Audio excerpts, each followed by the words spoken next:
Hello friends, कैसे हैं? आशा करते हैं अच्छे होंगे। आज हम लोग बात करेंगे बिहार में जो डीएलएड फॉर्म भरा रहा है और उसके साथ साथ बीएड का फॉर्म भी आ रहा है।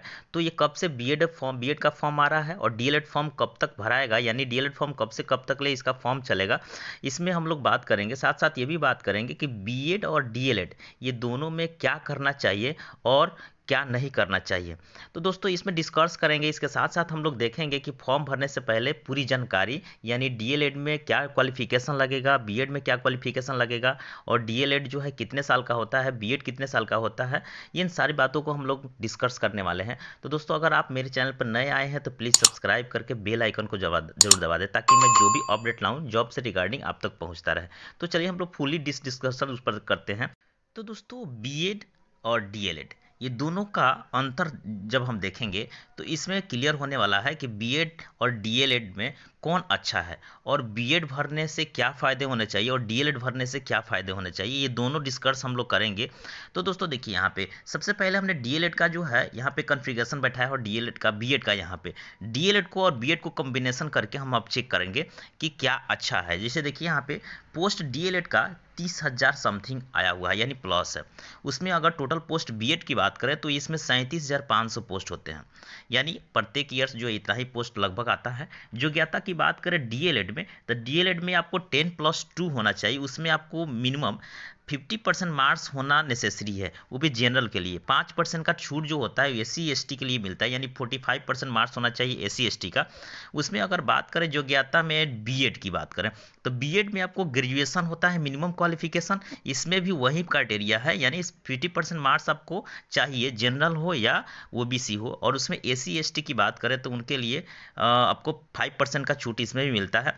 और बीए बीटेक जितने भी हैं उनको, बीए और बीटेक वाले, उनके 55% मार्क्स होना चाहिए। तो दोस्तों अगर आप बात करें फी की, डीएलएड में आपको जब भी हम फॉर्म भरते हैं तो उसमें फी में जनरल, ईडब्ल्यूएस और बीसी और ईबीसी ये दोनों सभी जो है 960 रुपया देने पड़ते हैं उनको। और उसके साथ में अगर एससी एसटी की बात करें तो उनको 760 रुपया लगता है एससी एसटी पीडब्ल्यूडी का। उसी में आपको बीएड का जो है फीस सेम टू सेम है, यानी उनका अगर बात करें थोड़ा सा कम है। जनरल के लिए 1,000 रुपये लगता है और ईबीसी के लिए आपको 750 और एससी एसटी के लिए और भी इसमें छूट मिला हुआ है, यानी 500 रुपया लगता है।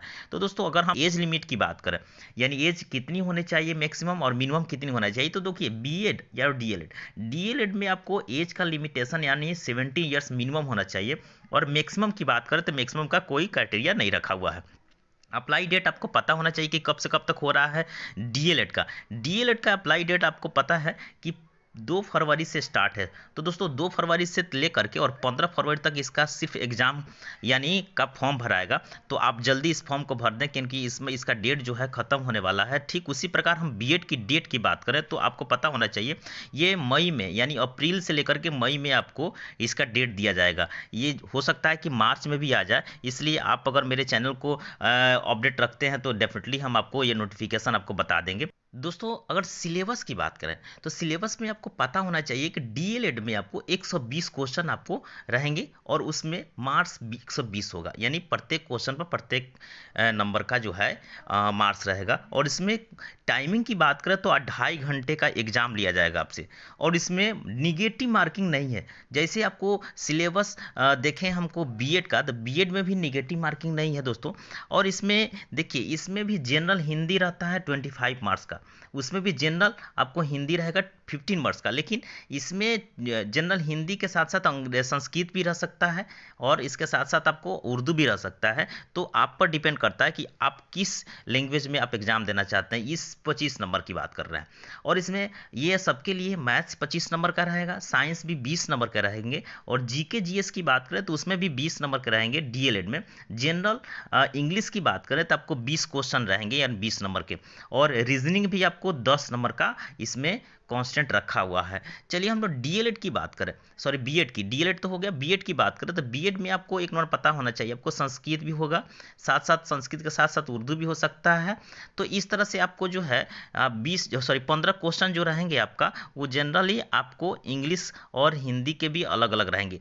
जैसे हिंदी का 15 नंबर रहेगा और 15 नंबर जो रहेंगे इंग्लिश के, उसमें आपको सब्जेक्ट में संस्कृत ले सकते हैं और भी सब्जेक्ट भी इंक्लूड है, आपको संस्कृत हो सकता है, आपको उर्दू भी हो सकता है। और दोस्तों तीसरा नंबर हम देखें रीजनिंग की, तो रीजनिंग में आपको 25 क्वेश्चन रहेंगे बीएड की बात करें तो। और चौथा में आपको जनरल अवेयरनेस, आपको जीके रहेगा 40 नंबर क्वेश्चन, 40 नंबर का। और उसके बाद में टीचिंग लर्निंग की बात करें तो उससे 25 क्वेश्चन आपको रहेंगे। तो दोस्तों ये रहा है आपका दोनों में अंतर सिलेबस की बात करें तो। अगर देखें तो देखिए बीएड है तो बीएड में मिनिमम क्वालिफिकेशन आपको ग्रेजुएशन होना चाहिए। तो जो कैंडिडेट के पास में ग्रेजुएशन है तो डीएड करने की जरूरत नहीं, आप बीएड कर सकते हैं। बीएड में जैसे ग्रेजुएशन आप कर रहे हैं, कर लिए हैं, तो बीएड करेंगे तो आपको ये फायदा होने का होगा कि जिस सब्जेक्ट से आप बीएड करेंगे यानी जिस सब्जेक्ट से आप ग्रेजुएशन किए हुए हैं वो सब्जेक्ट आपको जो है पर्टिकुलरली मिल जाएगा। और इसमें देखिए डीएलएड में क्या होता है ना कि आपको 1 से 5 तक क्लास जो है मिलेगा, प्राइमरी स्कूल में आपको जो है ज्वाइनिंग कराया जाएगा।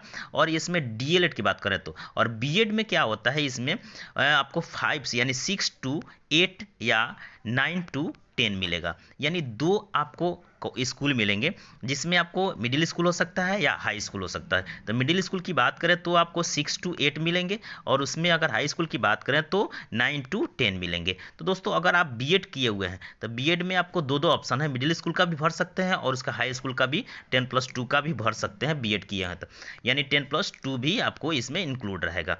अगर आप सिर्फ डीएलएड करते हैं तो इसमें डीएलएड में केवल प्राइमरी स्कूल का ही टीचर बन सकते हैं। दोस्तों अगर हम डीएलएड में कितना आपको पेमेंट आता है और बीएड में देखिए, डीएड के बाद का डीएलएड में करते हैं तो इसमें प्राइमरी में आपको 35,000 से लेकर के 40,000 के अप्रोक्सेस में आपको पेमेंट इन हैंड मिलेगा। उसमें आपको बीएड की बात करें तो इसमें बीएड में आपको 45,000 से लेकर के 50,000 के अप्रोक्सेस मिलने वाला है। इसमें 10,000 का अंतर हो जाता है। और इसमें दोनों में सेम जो है आपको टाइमिंग तो पता होना चाहिए कि ड्यूटी आपको सेम ही करना है। दोस्तों ये रहा है आपका दोनों का अंतर। तो सबसे अच्छा क्या है आप प्लीज़ कमेंट में लिखें, क्योंकि मैंने जो बताया आपको दोनों में कंपैरिजन करके कि क्या अच्छा है और मैंने तो बता दिया, आप प्लीज़ कमेंट में ज़रूर लिखें कि आपको क्या करना है। तो अगले वीडियो के लिए तब तक ले जय हिंद जय भारत।